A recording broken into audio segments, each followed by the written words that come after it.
Have you ever thought that the most valuable thing in your house, the thing that is the result of your whole life's hard work, is taken away right in front of you and you cannot do anything? You just keep watching, holding your breath, and within a few minutes, it disappears. Now imagine the same thing happening to an entire nation, to the whole French civilization, to 200 years of history, and that too in the morning, in front of hundreds of people, in just 7 minutes. This was not a Hollywood movie.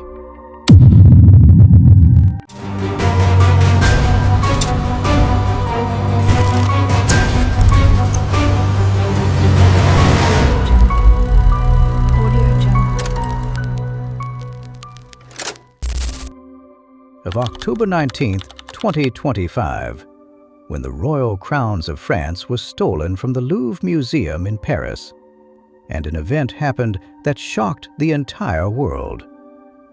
It was the morning of October 19th, 2025. A light sunshine was shining over Paris.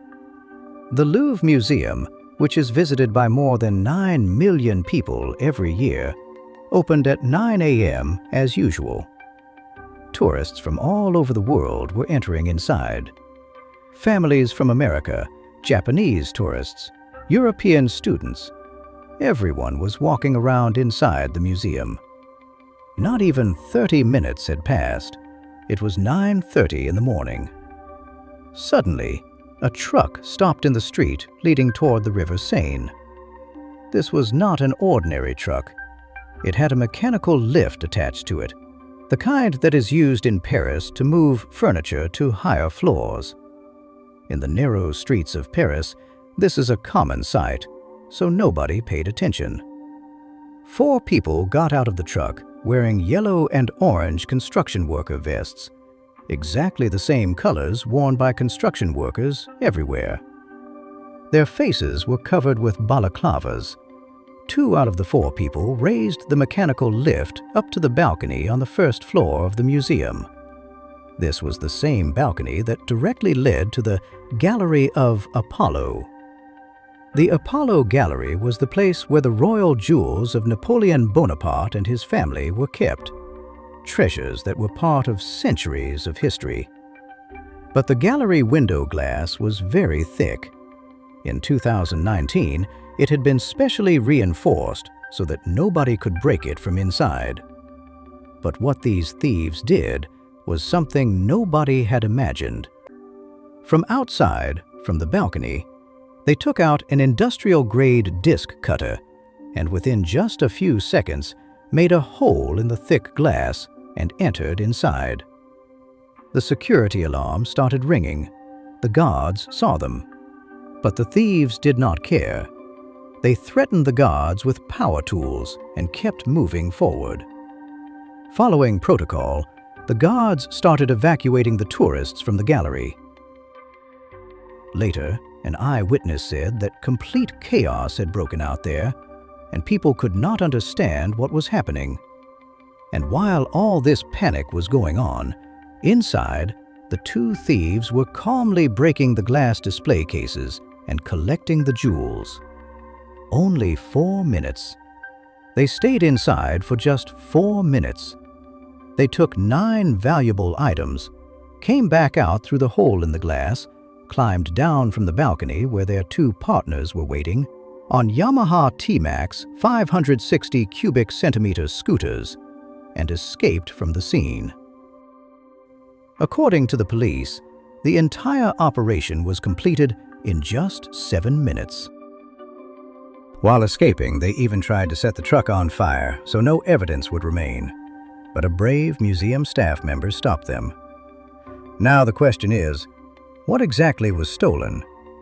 When the damage was estimated, French prosecutors said that the 8 stolen items were worth 88 million euros, which is around $102 million. But this was not just about money. This was a royal history of France that could never be recreated. One of the stolen items was the emerald and diamond necklace of Empress Marie-Louise, the second wife of Napoleon Bonaparte. Napoleon had gifted it to her at their wedding in 1810. The necklace contained 32 emeralds and 1,138 diamonds. The matching earrings from the same set were also stolen. The French justice minister said, "An entire French nation has been robbed." Now here's an interesting detail. The 9th stolen item, the crown of Empress Eugenie, decorated with 1,354 diamonds and 56 emeralds, fell onto the street while the thieves were escaping. A golden eagle on the crown broke off, and 10 diamonds were lost. In the end, 8 items disappeared completely, and to this day, there is no trace of them. Now, think about this. The thieves did not even touch the most famous and expensive items inside the gallery. For example, the Regent diamond, which alone is worth 51 million euros, the Sancy diamond, and the Hortensia diamond were all still there. Why were they not stolen? Experts say it is because these stones are so famous that selling them anywhere would be impossible. Every jeweler in the world can recognize them. But the 8 stolen items contained thousands of smaller diamonds and gemstones that could easily be separated and sold individually. Art crime expert Arthur Brand explained that the thieves' plan from the beginning was to break the jewelry apart, remove the diamonds, and sell them on the market. The larger diamonds could be reshaped and sold in countries like India, Israel, or Qatar. Speaking to CNN, art crime historian Laura Evans said, "My belief is that these jewels have probably already been broken apart. And if that has happened, then they are lost forever, because whatever is recovered later will no longer be the same historical objects that were stolen." Now let's come to the question that is probably in your mind.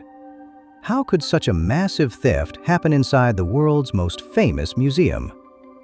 When the investigation started, the discoveries were truly shocking. A French Senate investigation revealed that only 39% of the museum's rooms had working CCTV cameras. And the camera outside the Apollo Gallery was not even facing the balcony from where the thieves entered. The balcony's localized alarm system had stopped working just a few days before the robbery. Even the Paris police chief later told the Senate that the police did not receive the first alert from the museum's security system. Instead, it came from a cyclist passing by outside who saw men wearing helmets climbing on the lift and called the emergency number. And the most mind-blowing revelation? Now let's come to the latest updates. On October 25th, police arrested 2 suspects. One of them was caught at Charles de Gaulle Airport while trying to board a flight to Algeria. They were identified through DNA found on helmets and gloves. Later, more arrests were made, and a total of 5 people were charged with serious crimes. But even by April 2026, the 8 priceless jewels had still not been recovered. Interpol added the stolen items to its global database of stolen artifacts. The director of the Louvre first offered her resignation, but it was rejected. Later, in 2026, she eventually had to leave her position. And the Apollo Gallery remains closed even today, with nobody knowing when it will reopen. This theft was not just the stealing of money. It was the theft of a history that Napoleon once gifted to his wife on their wedding day. A history that had been part of France's identity for centuries. And if the experts are right, then that history has now been broken into pieces, somewhere in a hidden basement, destroyed forever.